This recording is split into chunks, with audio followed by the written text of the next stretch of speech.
جابر خان کو مہناز بیگم کی یہ خاموشی بہت غصہ دلا رہی تھی، کیونکہ میں سردار سائیں کی طاقت اور دہشت سے بہت اچھی طرح واقف ہوں۔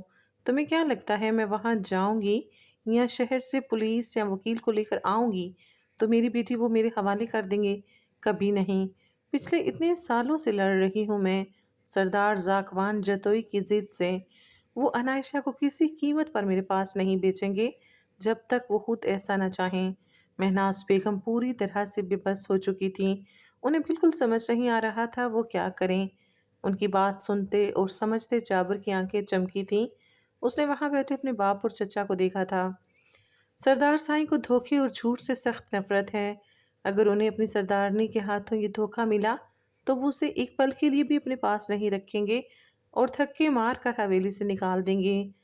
جابر خان پرسوچ انداز میں بولتا، مکروہ مسکراہٹ ہونٹوں پر سجائے وہاں سے نکل گیا تھا، جبکہ مہناز بیگم اس کے برے ارادے جان کر اندر سے کانپ اٹھی تھیں۔ وہ اپنی بیٹی کی زندگی ایسے ہرگز برباد نہیں کرنا چاہتی تھی۔ انہیں ملازمہ سے پتہ چلا تھا کہ عنائشہ کو وہاں کیا مقام اور رتبہ مل رہا تھا۔ اگر سردار ذاکوان جتوئی ان کی بیٹی کے سارے حقوق پورے کرتا، آگے چل کر ان کی عنائشہ کو اگر کسی تکلیف کا سامنا نہ کرنا پڑتا تو انہیں اس شادی پر کوئی اعتراض نہیں تھا۔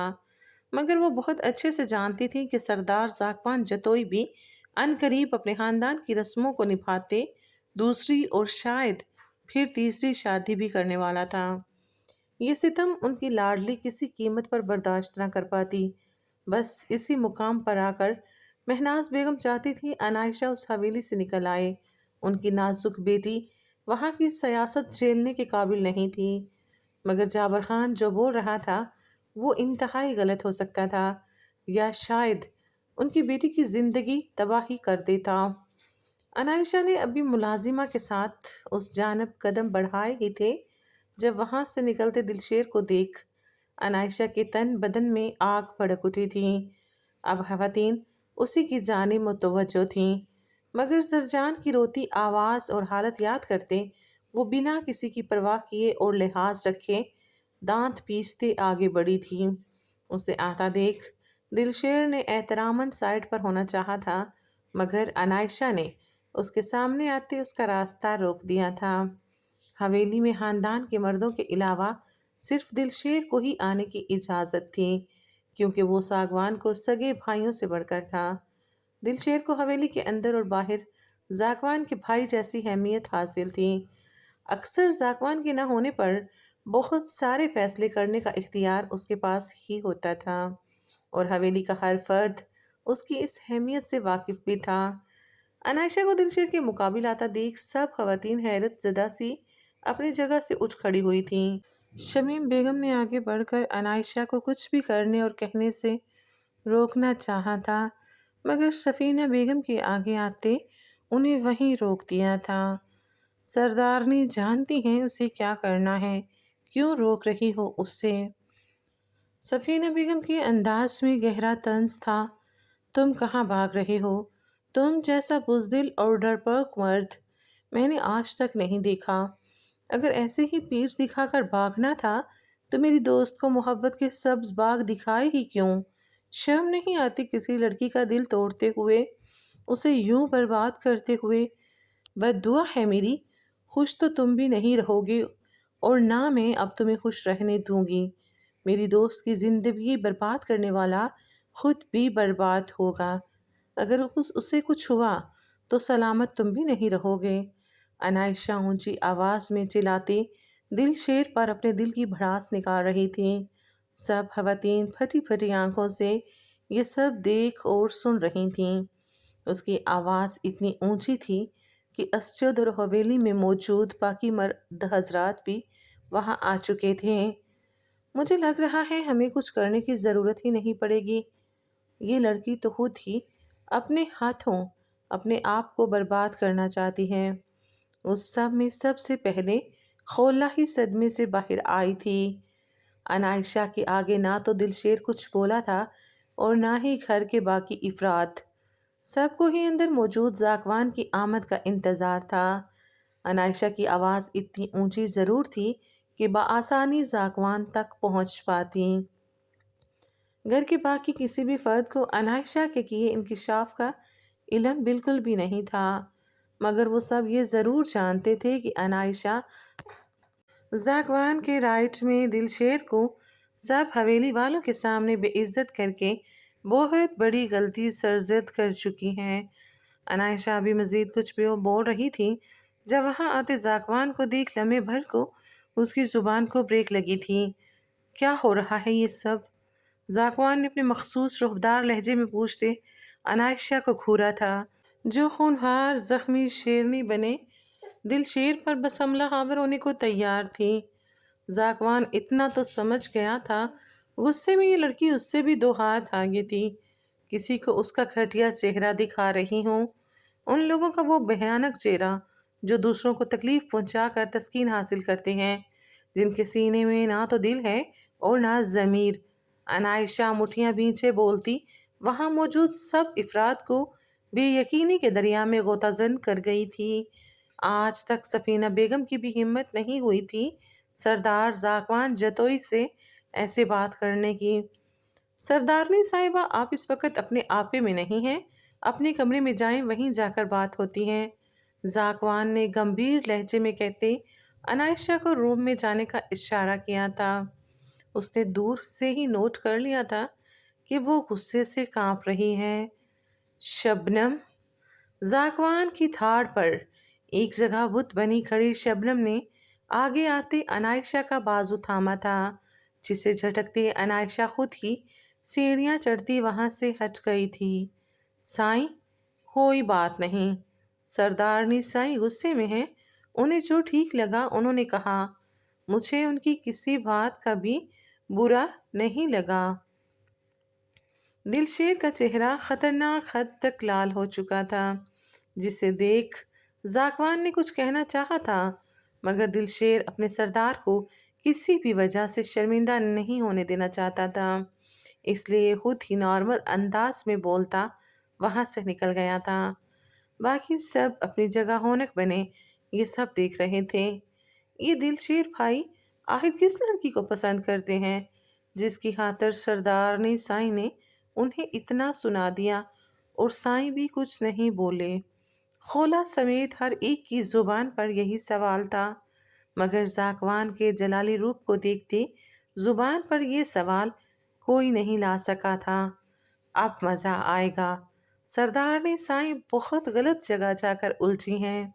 گلناز بیگم زاکوان جتوئی کو شدید غصے کے عالم میں روم میں جاتے دیکھ مسکراتے ہوئے بولی تھیں، ہائے کاش ہم اس لڑکی کو سائیں کے آگے بے عزت ہوتا دیکھ سکتے۔ خولا حسرت بھرے لہجے میں بولی تھی، جبکہ پاس کھڑی غزالہ کو ان کی باتیں انتہائی ناگوار گزری تھیں، جن کو صرف اپنی فکر تھی۔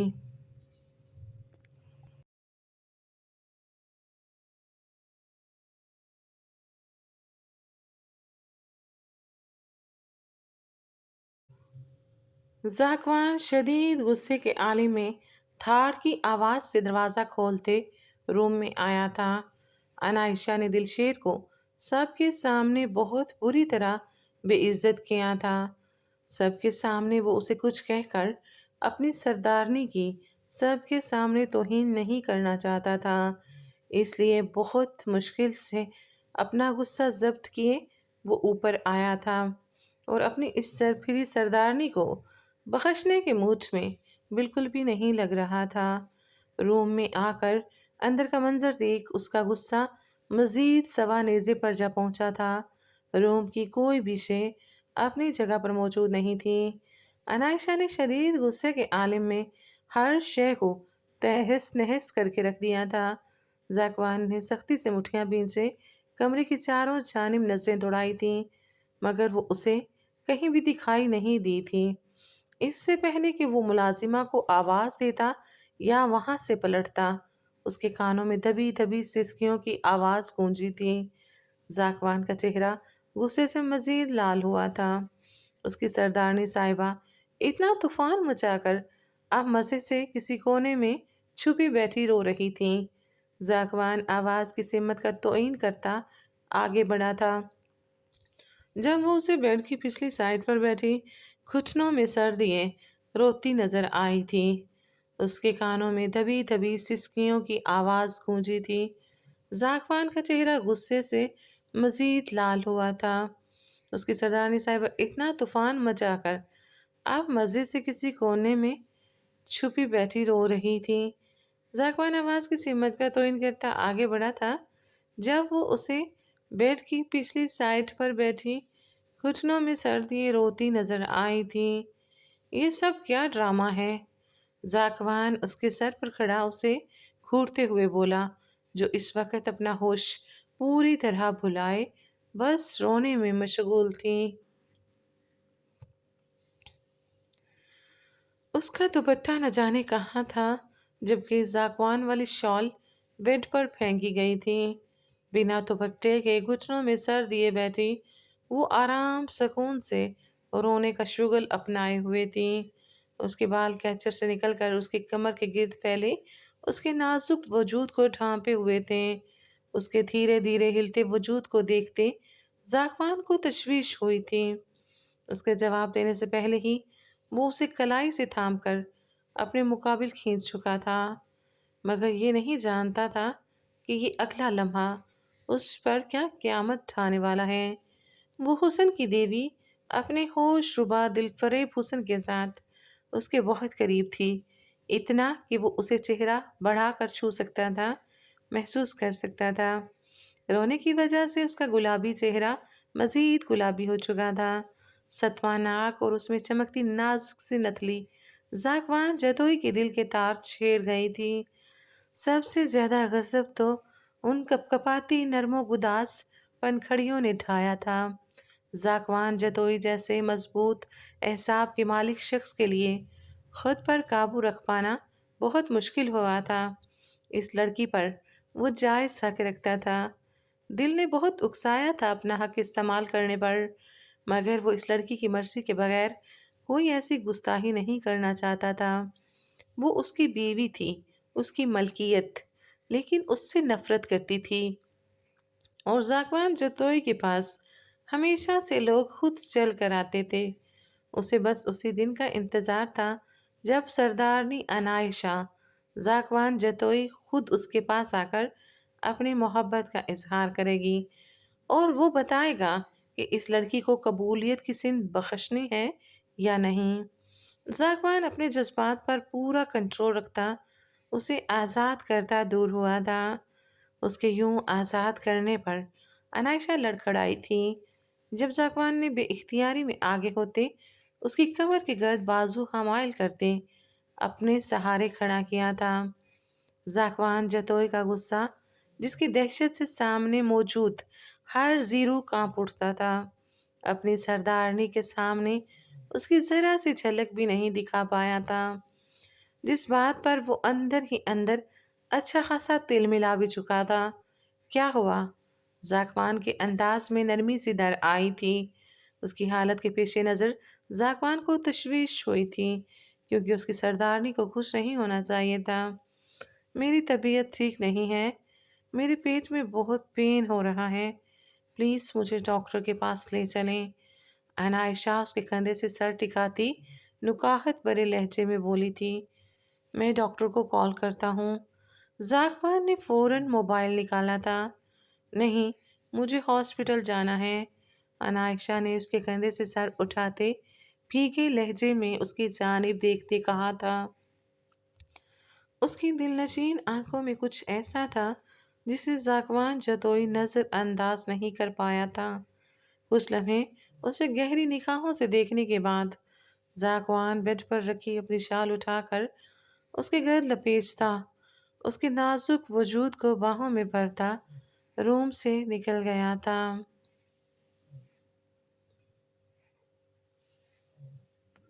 زرجان کمرہ بند بھی کیے بیٹھی تھی۔ وہ نہ کچھ کھا پی رہی تھی، نہ کسی سے کوئی بات چیت کر رہی تھی۔ سب یہی سمجھ رہے تھے کہ وہ ونی والی بات سے ناراض ہے، مگر وہ تو اپنے دل کی دنیا اچھڑنے کی وجہ سے حال سے بے حال تھی۔ اسے زندگی دے کر چھین لی گئی تھی، اور جس شخص نے چھینی تھی اس سے اس بات کی امید وہ مر کر بھی نہیں کر سکتی تھی۔ وہ کبھی بھی نہیں سوچ سکتی تھی کہ دل شیر اتنا ظالم اور شفاق ہو سکتا ہے۔ وہ تو اس سے محبت کرتا تھا، پھر اچانک سے اس کی محبت کہاں جا سوئی تھی؟ کیا اس کے لیے اپنے سردار کا حکم اس کی محبت سے اس قدر اوپر تھا کہ وہ ان کی ایک بار کہنے پر اسے چھوڑ گیا تھا؟ وہ اسی طرح بیٹھی سسک رہی تھی جب دروازہ کھلنے اور بند ہونے کی آواز آئی تھی، مگر اس کے وجود میں ذرا سی بھی حرکت نہیں ہوئی تھی۔ زری، کیا حالت بنا رکھی ہے تم نے اپنی؟ وہ ایسے ہی بیٹھی رہی تھی جب اس کے کانوں میں مہر جان کی مہربان آواز ٹکرائی تھی۔ وہ جھٹکے سے اٹھ بیٹھی تھی مگر اس کے آس پاس کوئی نہیں تھا۔ دروازے کے قریب ثانیہ بھابی کھڑی نظر آئی تھیں، جو اس کے لیے لائی کھانے کی ٹرے وہیں ٹیبل پر رکھ رہی تھیں۔ کیا ہوا زری، تم ٹھیک ہو؟ اسے یوں ہڑبڑاتا دیکھ وہ فوراً قریب آئی تھیں۔ بھابھی، وہ مہر جان یہاں تھی ابھی؟ زری نے آنسو صاف کرتے ان کی جانب دیکھا تھا۔ نہیں زری، مہر جان یہاں کیسے آ سکتی ہیں؟ وہ تو اپنی حویلی سے نکلتی ہی نہیں ہیں۔ تمہیں ایسا کیوں لگا؟ اسے زمین سے اٹھا کر بیڈ پر بٹھاتے ثانیہ بھابی نے اس کے آنسو صاف کیے تھے۔ مجھے ان سے ملنا ہے، آج ہی ملنا ہے۔ پلیز آپ ڈرائیور سے کہیں نا مجھے ان کے پاس لے جائے۔ زرجان کے رونے میں مزید شدت آئی تھی۔ 2 گاؤں چھوڑ کر اگلا گاؤں مہر جان کا تھا۔ وہ سید گھرانے سے تعلق رکھتی تھی اور اپنے خاندان کی گدی نشین تھیں۔ بہت سال پہلے ایک جھگڑے اور سازش کے تحت ان کے خاندان کے مردوں کو قتل کر کے ان کے خاندان سے یہ رتبہ چھیننے کی سازش کی گئی تھی، مگر تب وہ آگے آ کر اپنے خاندان کی عورتوں کی عزت و ناموس کو سلامت رکھنے کی خاطر لڑ گئی تھی۔ انہوں نے بہت کم عمری میں گدی سنبھالی تھی اور اب تک اس کا تقدس قائم رکھے ہوئے تھیں۔ زرجان کے گاؤں سے شہر جاتے ان سے ایک اتفاقیہ ملاقات ہوئی تھی۔ زرجان کو وہ نرم ہو سی مہر جان بہت پسند آئی تھیں اور وہیں مہر جان کو بھی وہ پردہ دار سی معصوم لڑکی بہت پیاری لگی تھی، جس مہر جان سے ملنے کے لیے خواتین کی لائنیں لگی رہتی تھیں۔ زرجان کو ان تک آسانی سے رسائی مل جاتی تھی۔ اسے جب بھی کوئی تکلیف یا پریشانی ہوتی تھی تو وہ انہی سے ملتی تھی۔ اس وقت بھی اپنے ذہنی سکون کی تلاش میں وہ انہی کے پاس جانا چاہتی تھی۔ ان کی بات کرنے کا انداز ہی ایسا ہوتا تھا، انسان اپنی ساری پریشانیاں بھول جاتا تھا۔ تم ہم سب سے ناراض ہو، اس لیے ہم سے دور جانا چاہتی ہو؟ ثانیہ بھابی اس کے دل پر گزری قیامت سے انجان یہ وجہ سمجھ بیٹھی تھیں۔ سردار زاکوان جتوئی کو جیسے ہی اس ونی کے معاملے کی خبر ہوئی تھی، انہوں نے نہ صرف اس کی ونی بخشوا دی تھی بلکہ اس کے بھائی پر زبردستی کے لگائے قتل کے جھوٹے الزام سے بھی بچا لیا تھا۔ نہیں بھابی، ایسا کچھ نہیں ہے، میں آپ میں سے کسی سے بھی ناراض نہیں ہوں، میں بس کچھ دن مہر جان کے پاس گزارنا چاہتی ہوں، پلیز مجھے سب سے اجازت دلوا دیں۔ زرجان ملتجی لہجے میں بولی تھی۔ اگر ایسی بات ہے تو پھر تم پیکنگ کرو اپنی، میں منا لیتی ہوں سب کو، اور ہاں واپس آؤں تو یہ کھانا ختم ہونا چاہیے۔ ثانیہ بھابی اسے مسکرا کر کہتی روم سے نکل گئی تھیں۔ مہر جان کا سوچتے زرجان کافی حد تک نارمل ہو چکی تھی۔ سب خواتین اور مرد حضرات ابھی تک ڈرائنگ روم میں ہی جمع تھے۔ سب ہی جاننا چاہتے تھے کہ آخر زاکوان جتوئی نے اس بدتمیزی کی اپنی سردارنی کو کیا سزا سنائی ہے۔ ان سب میں ایک شمیم بیگم ہی تھیں جو بہت زیادہ پریشان نظر آ رہی تھیں، جبکہ سفینہ بیگم اور باقی سب ان کے اسی ڈر و خوف سے حظ اٹھا رہی تھی۔ جب اسی لمحے شبنم بھاگتی ہوئی نیچے آئی تھی۔ یہ اتنی پریشان سی نیچے کیوں آ رہی ہے؟ کہیں سردار سائیں نے اس لڑکی کو حویلی سے نکالنے کا فیصلہ تو نہیں کر لیا؟ کھولا شبنم کا حواس باختہ انداز دیکھ خوش ہوتے بولی، لیکن اگلے ہی لمحے اس کی خوشی غارت ہو چکی تھی جب زاکوان انائشہ کو باہوں میں اٹھائے سیڑھیوں سے نیچے اتر رہا تھا۔ سردار سائیں کیا ہوا انائشہ کو؟ شمیم بیگم گھبرا کر آگے آئی تھیں، مگر زاکوان ان میں سے کسی بھی بات کا کوئی بھی جواب دیے بغیر وہاں سے نکل گیا تھا۔ اس کے چہرے پر غصے کا شائبہ تک نہیں تھا، صرف فکر تھی اپنی سردارنی کی، جو بات سب کو گہرے شوق میں مبتلا کر گئی تھی۔ سردار سائیں کافی پریشان لگ رہے تھے نا انائشہ کی خراب طبیعت کو لے کر؟ لگتا ہے محبت ہو گئی ہے انہیں، اور بیوی کا مقام بھی دے چکے ہیں میری پوتی کو۔ ان سب کے اترے چہرے دیکھ شمیم جتوئی کو تو جیسے موقع مل گیا تھا انہیں نیچا دکھانے کا۔ نہیں، ایسا کبھی نہیں ہو سکتا۔ وہ اسے اپنے کمرے کا حصہ دار تو بنا سکتے ہیں، مگر اپنی بیوی کا درجہ نہیں دیں گے۔ ایک بگوڑی ماں کی بیٹی پر سردار سائیں اتنی جلدی اعتبار نہیں کر سکتے، اور اس سے پہلے کہ یہ چلاک ماں کی شاطر بیٹی کچھ کر پائے، میں خولہ کے ساتھ سردار سائیں کی دوسری شادی کروا دوں گی۔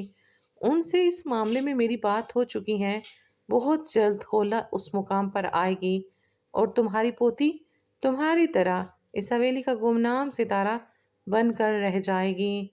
سفینہ بیگم کہاں کسی کی سننے والوں میں سے تھیں، ہمیشہ کی طرح وہ شمیم بیگم کو وہیں چپ کروا گئی تھیں۔ زاکوان اسے فرنٹ سیٹ پر بٹھاتا خود ڈرائیونگ سیٹ پر آن بیٹھا تھا۔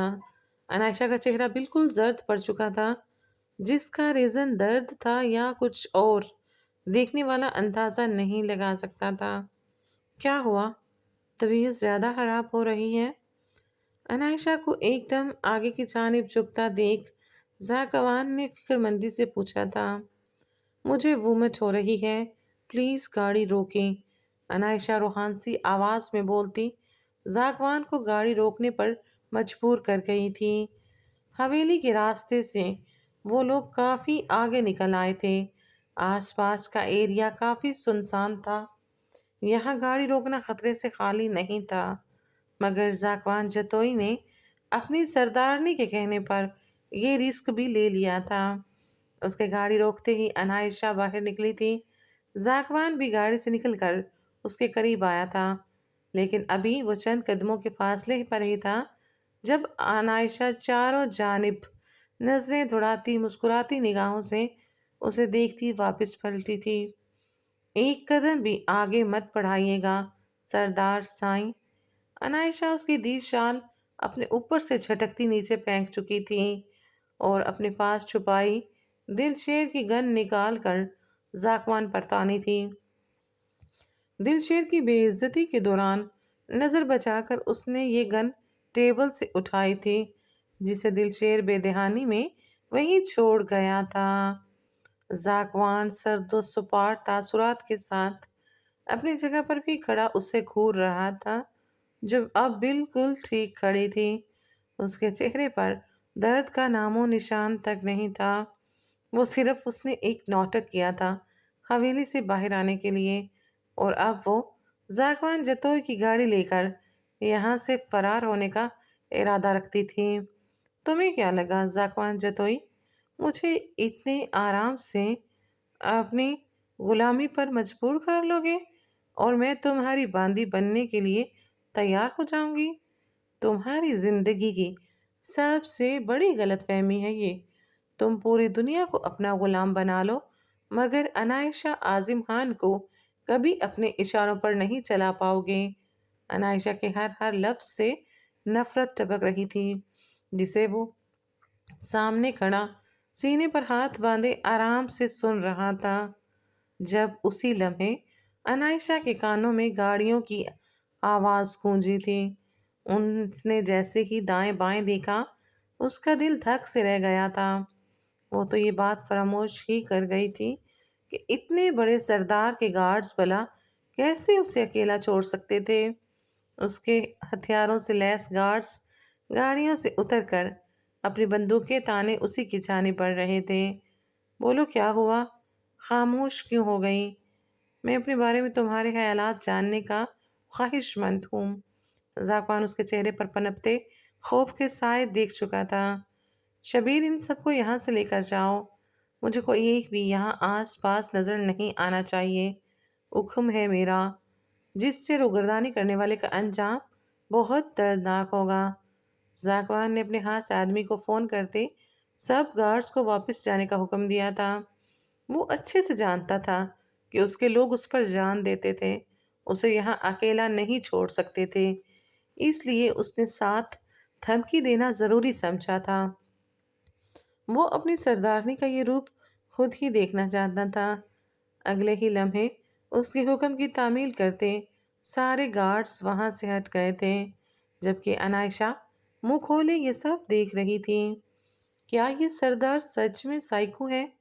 اس نے اپنے گارڈز کو کیوں بھیج دیا یہاں سے؟ انائشہ کا دماغ گھوم گیا تھا۔ تم کچھ کہہ رہی تھی؟